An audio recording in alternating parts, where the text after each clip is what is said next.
Yeah, when I was in med school, I think about a month, and my sister called me and told me she had breast cancer. Mm.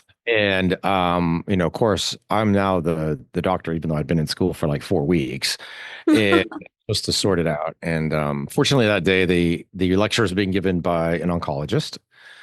And afterwards, I asked him, I'm like, hey, my sister called me and said she has breast cancer, and she was in a different city. And he had a colleague there. He said, hey, that's not a problem. I'll call my, colleague and I'll set up an appointment with her. And I flew down and went to that appointment with her. And ultimately, uh, she went through mastectomies, reconstruction, chemotherapy, suffered some cardiac problems from chemotherapy, and lived overall a relatively long period of time. And she recently passed away of a recurrence in the new year. I'm so sorry.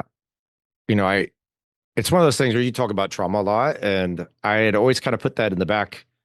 And people asked me why I went into surgery and why I did so much oncology reconstruction, because that was my career basically. And it was mostly about cancer reconstruction for women with breast cancer.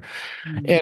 And, I never likened it to that as the sentinel event of why I did all that work and why I was so passionate about that work. But of course, when you think about it, that's a driving force of why I did all that for so many years.